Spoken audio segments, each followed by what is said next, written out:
Coming up on WUFT Midday, we have the recap of last night's vice presidential debate. The two candidates clashed in what may be the last debate of this presidential election cycle. Also, updates on Hurricane Helene recovery. We're going to update you on local cleanup efforts, as well as the devastation in western North Carolina. And finally, we're looking at the latest escalation in the Middle East after Iran launched a missile attack on Israel.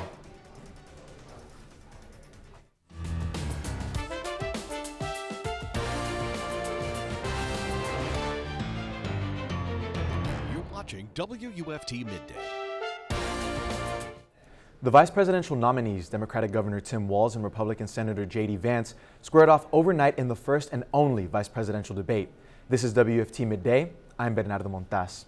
You've got to stop the bleeding. You've got to re-implement Donald Trump's border policies, build the wall, re-implement deportations. Donald Trump said no, told them to vote against it because it gives him a campaign issue. When you don't want to solve it, you demonize it. The proper way to handle this, as messy as democracy sometimes is to let voters make these decisions, let the individual states make their abortion policy. How can we as a nation say that your life and your rights, as basic as the right to control your own body, is determined on geography? Kamala Harris's atrocious economic record, which has made gas, groceries, and housing unaffordable for American citizens. Kamala Harris's day one was Donald Trump's failure on COVID that led to the collapse of our economy. Tim, I'm focused on the future. Did Kamala Harris censor Americans from speaking their mind in the wake of the 2020 COVID situation? That is a damning non-answer.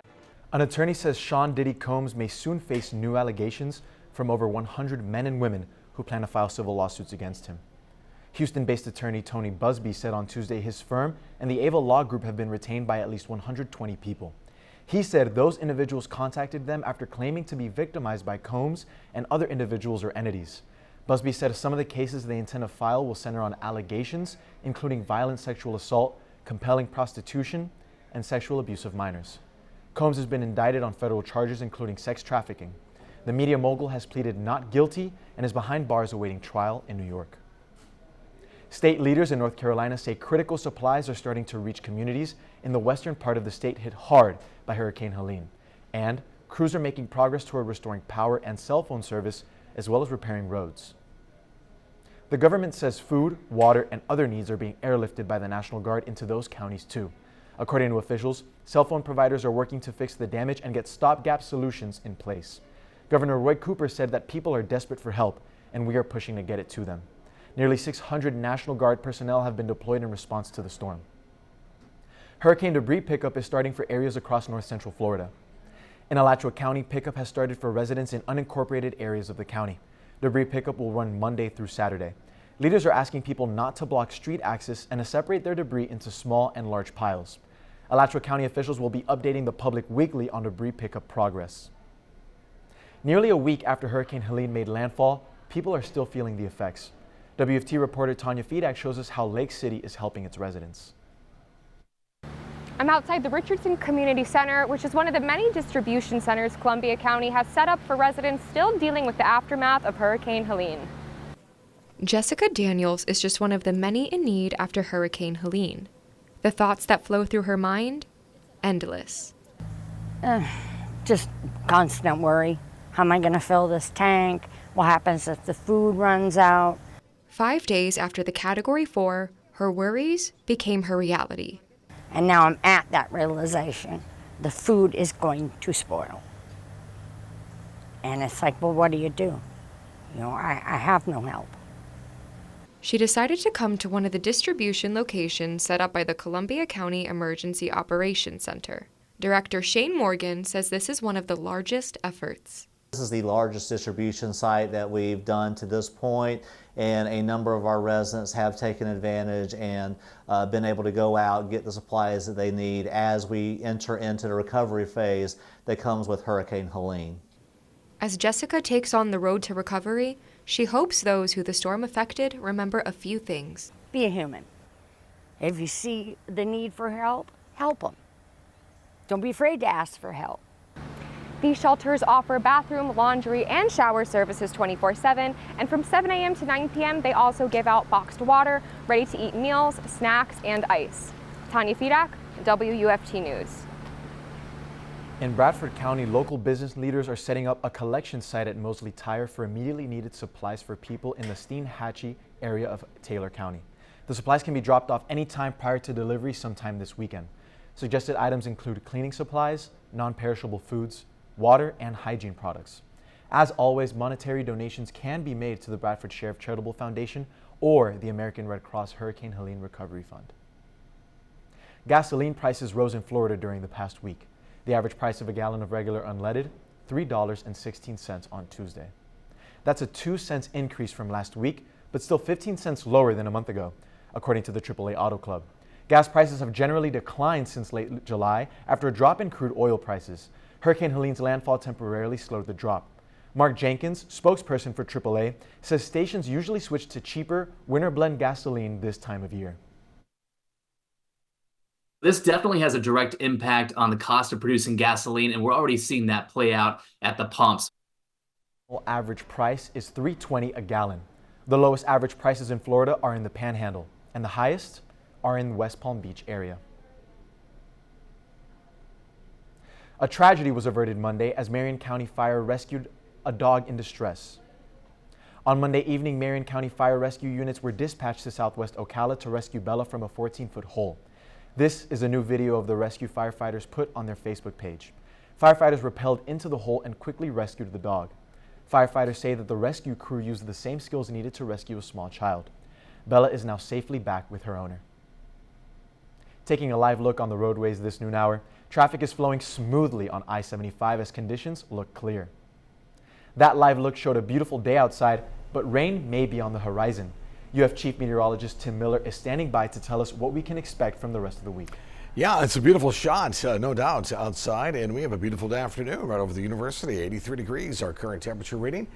Winds are north-northeast at 8, so that gives us a little bit drier area outside. There's 84 degrees. Again, another view of the campus, looking beautiful. Little puffy cumulus clouds just to make the sky look pretty outside, so all in all, not a bad afternoon. Feeling though like summer. I mean, we're going to be pushing temperatures near 90 in some areas today, and with only isolated afternoon showers and storms. So the storm chances that we've had over the last few days will be a little lower today. So just sort of a hit and miss shower and storm chance for us this afternoon. Current temperatures 84 in Gainesville, Jacksonville at 84, Crystal River checking in at 86, Daytona about 85, the Village is 85 as well. As far as the radar is concerned, it's relatively quiet. No scattered showers. How about that? How long has it been since we've seen at least not even one shower or two coming up in the afternoon time? So it's relatively quiet and pretty much will remain that way. Futurecast, though, tonight does show a few of these little showers and maybe some rumbles of thunder that will fire up, mostly Marion County south towards the northern Tampa Bay area. And that would really be about it. There's 11 o'clock tonight. We're pretty much fine. I would say look out for a little patchy fog coming up towards morning. Let's jump ahead to tomorrow. Pick it up around noontime. Still that northeast wind, 1 or 2 little showers will pop up. Maybe a better shot at some showers as we get towards tomorrow, towards our south. That's really about it. So the forecast got plans for tonight. Everything looks to be fine. Temperatures will fall into the 70s. Coming up by early morning, we'll be into the lower 70s. So the forecast for tomorrow, patchy fog, 72, mix of sun and clouds, 85 by noon, and 87 will be the high. Again, I put showers possible, but that rain chance, again, pretty minuscule, around 20 to 30% coming up for tomorrow. Our sticky meter shows that, notice that we're still upper 60s to the low 70s as far as the dew point. That means it's still going to be a little uncomfortable outside. It will still feel like summer, even though the calendar may say otherwise. Here's a look at our 7-day outlook. You'll notice temperatures will start to take a dive, especially as we head towards the weekend.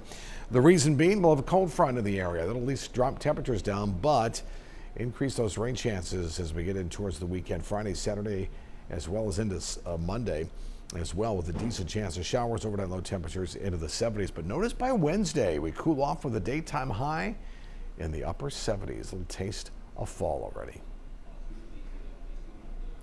Dock workers hit the picket lines in a historic port strike that could impact prices. Thousands of dock workers walked off the job Tuesday morning after failing to come to an agreement with the U.S. Maritime Alliance. They're asking for increased pay and less automation. The strike is causing dozens of ports along the East and Gulf coasts and could potentially raise consumer prices ahead of the holiday season. The ports account for more than half of the nation's container imports, facilitating the transport of everything from toys to fresh fruit to nuclear reactors. President Biden issued a statement on Tuesday calling for a fair offer from the alliance. Now, let's get over to WFT First at 5 anchor Kirsten Maselka with a look at what's coming up on First at 5 on Channel 5. Recovery efforts are in full swing as communities respond to the damages caused by Hurricane Helene. Coming up on First at 5, how Cedar Key is responding to lasting damages from a fire on Dock Street and recent damages caused by the hurricane.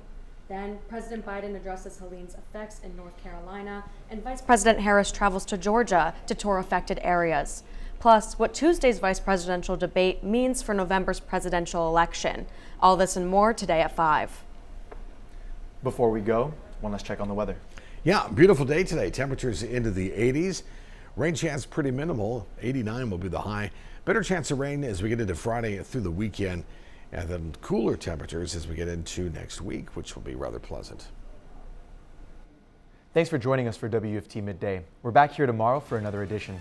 We now join Sports Scene with Steve Russell, live on WRUF Radio and right here on WRUF-TV, Channel 6.